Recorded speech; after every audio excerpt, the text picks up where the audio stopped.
our brothers, the Taliban, we won't comment on them from a political point of view, because that's not the nature of our talk today. But let us comment on them for an accomplishment that they and only they were able to do in the modern world. In the modern world, between America, Great Britain, China, Russia, Germany, France, Japan, Italy, between the major countries in the world, the drug trafficking is a business and an industry of over $78 billion a year. $78 billion a year.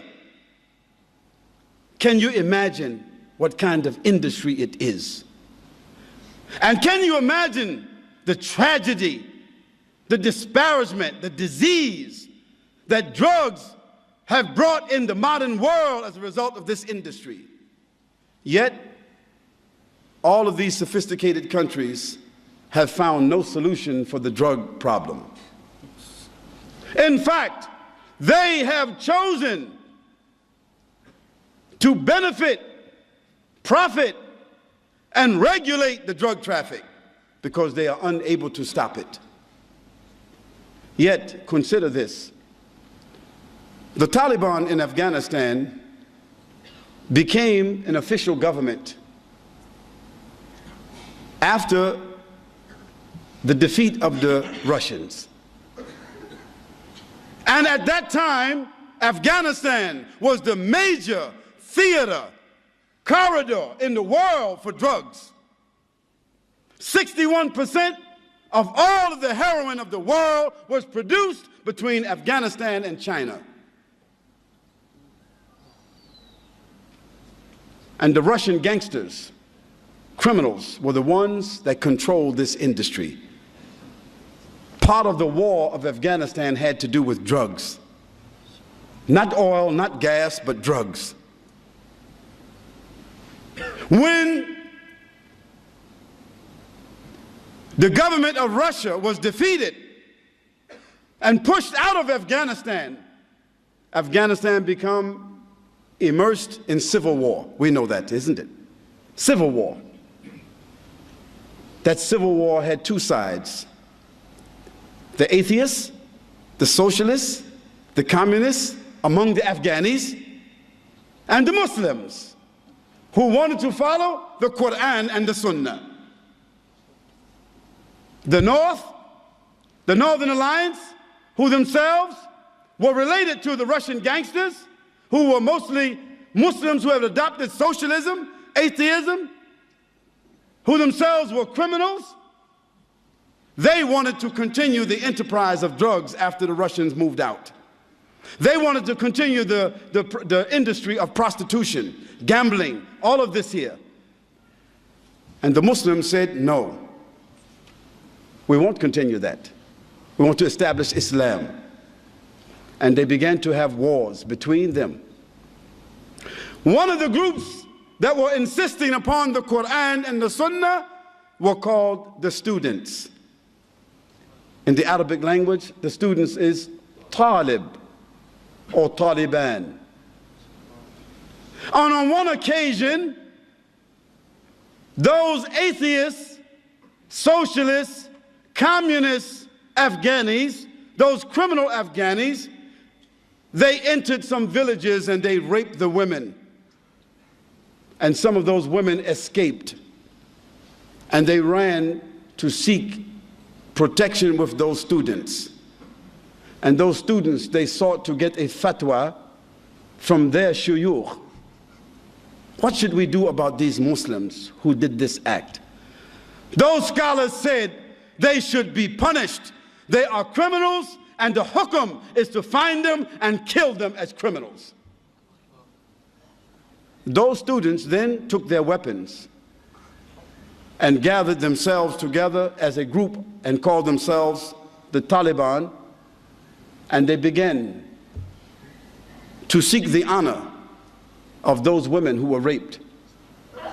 And they went from village to village town to town, until in a 2-year period of time, they conquered all of Afghanistan.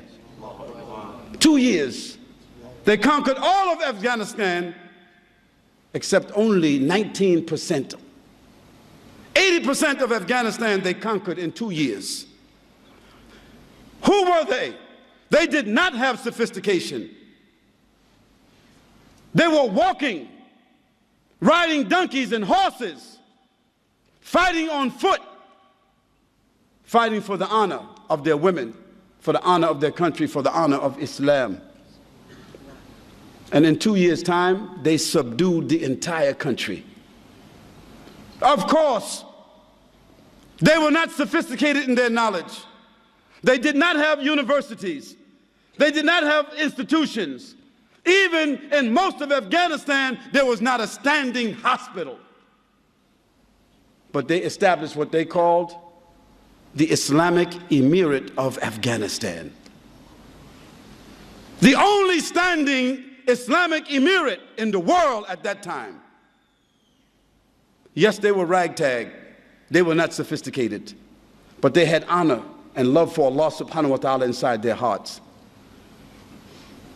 And we don't know, as Muslims, we don't know any connection with the Taliban to September the 11th. So let's be clear about that.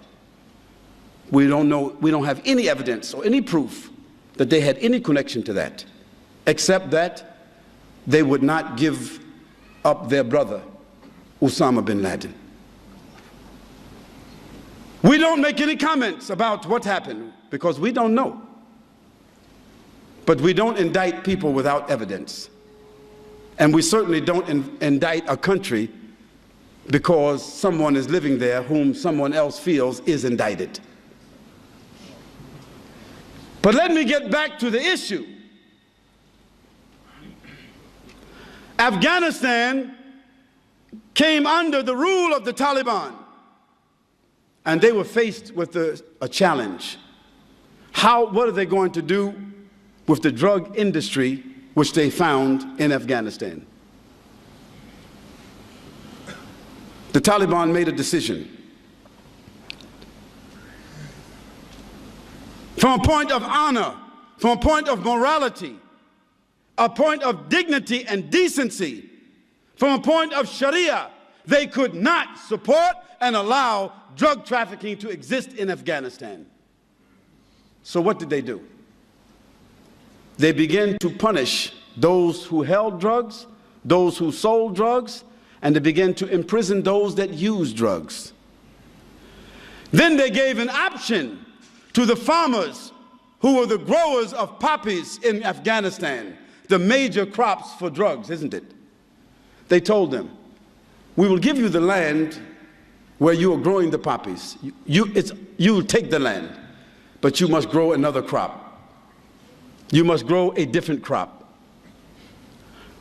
But if you don't grow another crop, then we will bury you on that land. That's the only option they gave them. In a year and a half after the fatwa came about this issue, a year and a half, the drug trafficking and the growing of drugs and the manufacturing of drugs in Afghanistan was 3%. How did an unsophisticated group of students, without government, without sophisticated institutions, how did they do this? How did they eliminate an industry which represented 61% of the source of drugs in the entire world? How did they do that? They did it from their iman. They did it because they were affected by the Quran. They did it because they were affected by the behavior of Muhammad sallallahu alaihi wasallam. And this is why I say, as an example, that Islam, and only Islam, has the properties by which to affect the human being's consciousness, to design and regulate his morals, and even to regulate governments, so that even governments themselves are forced to adhere to rules of decency and dignity.